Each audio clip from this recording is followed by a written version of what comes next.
그토록 염원했던 그날이 왔다. 어둠 속에서 살아왔던 우리 민족이 빛을 다시 찾게 된 그날, 8월 15일. 사람들은 거리로 쏟아져 나와 만세를 부르며 통원의 눈물로 해방을 맞이하였다.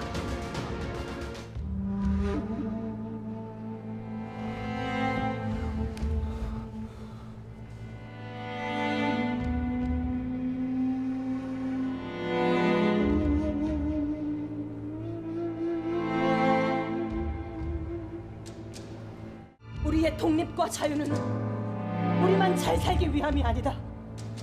풍성한 문화를 쌓고 가진 것을 나눌 수 있는 참된 독립의 나라를 꿈꾼다. 대한독립 만세.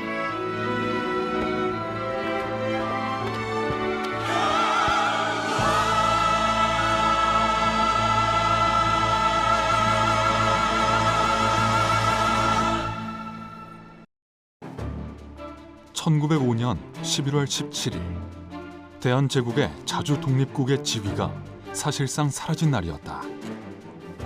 일본의 강압 속에서 한나라의 주권을 내주게 된 을씨년스러운 그날. 이윽고 1910년 8월 29일 일제가 대한제국에게 한일병합조약을 강제로 체결하며 치욕의 일제강점기가 시작되었다. 우리 땅과 언어, 정신을 말살당하고 민족의 운명이 바람 앞에 촛불처럼 흔들리던 암흑기. 그러나 위협 속에서도 나라를 되찾기 위한 선열들의 숭고한 희생은 꺼져가던 여명을 밝혔다. 자, 우리가 이제 일제의 그런 강압적인 통치에 맞서가지고 막 일어날 수 있게 된 하나의 전환점이 바로 1932년 4월 29일 윤봉길 의거입니다. 우린 이렇게 힘든데 독립은 과연 되는 거냐라는 불만이 많았고 결국 김구 선생님이 결단을 이제 내게 된 거죠. 그래서 한인애국단을 만들고 1932년에 이제 상하이 홍커우 공원에서 물통 폭탄을 던지게 되죠. 수통폭탄. 근데 그 사건이 큰 계기가 됩니다. 한인애국단에서 제일 처음에 이제 이봉장 의사가 대한민국 임시정부에 문을 두들깁니다. 내가 일왕을 처단하겠다. 그래서 이제 폭탄을 만들어서 상하이에서 배를 타고 도쿄로 갑니다.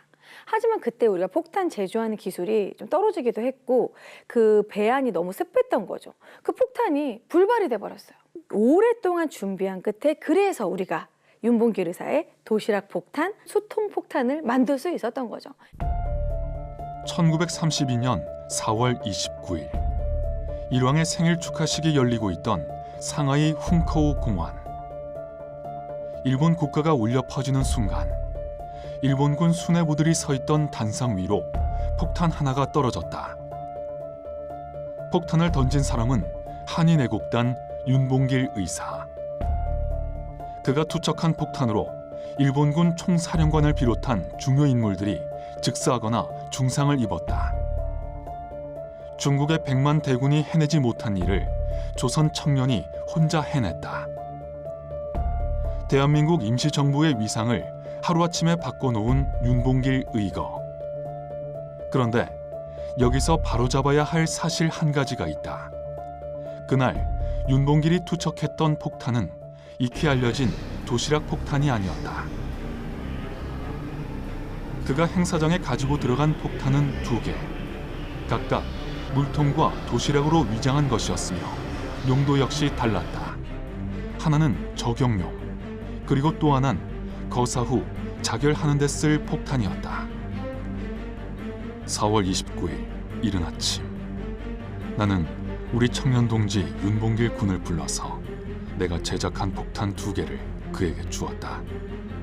한 개는 우리의 적인 일본 군벌을 살해하기 위해, 또 한 개는 행위가 끝난 뒤 그 자신을 죽이기 위해.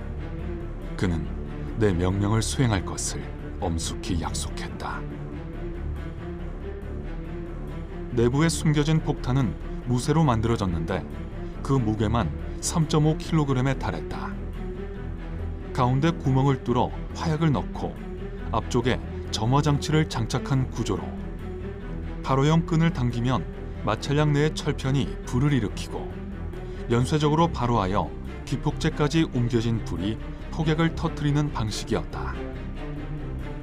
독립투사로서의 굳은 각오이자 자존심이었던 도시락 폭탄. 하지만 물통 폭탄을 투척한 뒤 윤봉길은 곧바로 일본 헌병에게 체포됐고 그해 12월 총살로 생을 마감했다.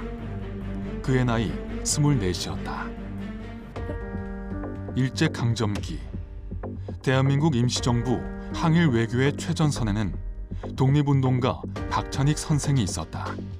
조선인의 고등교육을 억압했던 일제는 1907년 4년제 상공학교를 분리해 2년제 관립공업전습소로 격하했다. 염직, 도기, 목공, 토목 등의 학과를 만들어 사실상 실습 위주로 바꾼 것이다. 식민지 젊은이들에게 고등교육의 기회는 주어지지 않았다.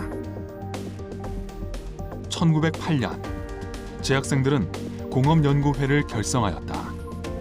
이 조직은 공업기술의 발전으로 북부 민강을 이뤄 독립권을 회복하려는 취지였다. 20대 중반의 박찬익은 공업연구회의 회장을 맡았고 그의 주도로 공업기술연구와 토론, 강연, 초청인사 연설 등이 개최되었다. 당시 황성신문에 실린 공업연구회에 관한 사설을 통해 기술학도들의 열정과 의지를 느낄 수 있다. 공업연구회를 조직하고 한 달에 2번씩 야간에 모여 지식을 교환하고 일반 국민에게 공업의 지식을 전달케 하기로 의결하였다. 우리 동포는 상상력과 경쟁심을 분발하여 국력을 부강케 하기를 축원하노라.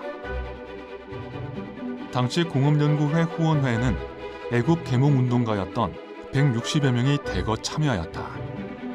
국본을 회복하기 위한 발판으로 공업기술의 발전을 염원했다는 사실을 알 수 있는 대목이다. 공업연구회는 우리나라 최초의 공업기술 잡지라고 할 수 있는 공업계도 발간하였다. 주로 공업전습소에서 배운 초보적인 기술 지식을 실었지만 이를 통해 나라를 새로이 일으켜 세우겠다는 거대한 포부를 지니고 있었던 것이다. 그러나 일제의 잡지 발간 금지 조치로 사후에서 막을 내려야 했다. 박찬익은 졸업 후 방직 공장을 세우려 했으나 일제의 간섭으로 일찍이 꿈을 접고 다른 길을 모색하였다. 일제 탄압을 피해 1911년 중국으로 건너가 중국어 공부에 열중하며 본격적으로 독립운동에 참여하게 된다. 특히 박찬익 선생은 중국어를 아주 잘했다고 합니다. 특히 그 김부 선생하고도 아주 가까운 관계였고 그 아들 부부 그리고 그 사돈 부부까지도 독립운동 가족이었습니다. 3.1운동 이후 설립한 대한민국 임시정부는 일제의 보복을 피해 거주지를 빈번히 옮겨야만 했다. 임시정부를 안전하게 이동하는 데에도 김구 선생을 비롯한 요원들을 무사히 움직일 수 있게 한 것도 박찬익 선생의 외교 활동이 있었기에 가능했다. 또한 1919년 대한독립선언서에 서명한 39인 중 한 사람으로서 민족의 정당한 권리를 주장하였다. 선언서에는 한일 합병의 무효를 선언, 일본은 절대 타협할 수 없는 절대적임을 명시하였다. 일제강점기, 우리나라 최초의 과학기술 단체를 조직하고 대중을 위한 과학기술 잡지를 발간했던 인물. 기술자 출신의 독립운동가 박찬익의 이름을 기억해야 할 것이다. 김영관 선생은 박찬익 선생의 그 후배입니다. 조선인 중에서 어떤 그 과학기술 고등교육을 받은 1세대라고 할 수가 있습니다. 그 김영관 선생은 발명각회를 만들게 됩니다. 사회 명망가들도 대거 참여를 시켜가지고 과학운동을 본격적으로 펼치게 됩니다. 나라를 빼앗긴 조선의 지식인들은 점차 과학기술의 중요성에 눈뜨기 시작했다. 그 중심엔 과학으로 민족의 힘을 키우고자 했던 김용관 선생이 있다. 경성공업전문학교를 이래로 졸업한 그는 조선 총독부 장학생으로 선발되어 일본 유학길에 올랐으나 3.1운동을 계기로 학업을 중단하고 곧바로 귀국하여 과학운동을 주도한다. 1932년 발명학회 재건에 이어 1933년 우리나라 최초의 과학종합잡지 과학조선을 창간하게 되는데, 과학조선은 그 가치를 인정받아 2013년 등록문화재로 지정되었다. 다윈의 사망일인데요. 이날을 과학데이로 정해서 그 전후 기간에 걸쳐서 과학운동을 펼치게 됩니다. 최신의 그 과학 문명을 이용한 라디오 방송, 활동 사진 상영, 자동차 기행열 이런 그 행사를 개최를 해서 대중들의 그 과학 기술에 대한 호기심을 크게 고취를 하게 됩니다. 과학조선의 포스터들이다. 비행기와 관제탑으로 보이는 철탑도 보이고 톱니바퀴들과 전기를 상징하는 번개 모양도 그려져 있다. 전기와 비행기는 현대 문명을 상징하는 것으로 과학기술 연구의 필요성을 일깨워주기 위한 상징적인 의미를 표현한 것으로 보인다. 일제에게 김용관 선생의 활동이 좋게 보일 리 없었다. 조선인들이 과학적으로 성장해 가는 것을 저지하고 또 많은 사람이 모여 민족의식을 고취하는 것을 막고자 결국 칼을 빼들었다. 과학의 날 행사는 그렇게 1938년 제5회를 끝으로 막을 내리게 되었다. 하지만 김용관 선생의 노력은 당시 사람들에게 과학이라는 단어와 그 중요성을 알린 계기가 되었다.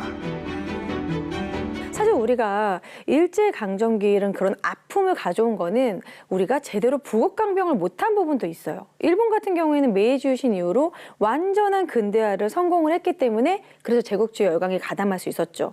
그런 것처럼 우리도 이미 그 일제강점기 시기에도 우리들도 교육자들이 혹은 뭐 교육과 산업, 과학 이런 부분의 지식인들도 끊임없이 그들 나름의 독립운동을 하고 있었던 겁니다. 독립운동사의 가치나 효용성을 제대로 발扬하지 못하는 이 현실 자체가 저는 독립운동사를 공부하는 사람으로서 몹시 서글픕니다. 독립운동가들은 그분 한 분 한 분들을 다 이렇게 찾아 들어가 보면은 그분들이 가졌던 그 이상과 포부, 또 그분들이 걸었던 그 족적 다 한결같이 다 위대합니다. 그것은 이후의 역사 발전에 커다란 원동력이 됐고요. 세계화의 뿌리가 저는 독립운동사에서 근거할 수 있다고 믿습니다. 그러니까 우리가 역사를 잊어버리면 그 민족은 성공할 수 없다 그러잖아요. 마찬가지로 과학의 역사, 과학의 인물들을 우리가 기억하지 못한다면 과학으로서도 성공하기 어렵지 않을까요? 지금으로부터 100여 년 전, 프랑스의 과학자 파스테르는 이런 말을 남겼다. 과학에는 국경이 없지만 과학자에게는 조국이 있다. 역사의 주연은 아니었지만 벼들지 않는 그늘에서 과학의 씨앗을 움틔우기 위해 치열하게 맞섰던 선구자들. 기록하지 않는 역사는 기억에서 사라질 뿐이다. 어둠 속 별처럼 빛났던 꿈을, 포기하지 않았던 그들의 이름을 이제 우리가 찾아내 불러주어야 한다.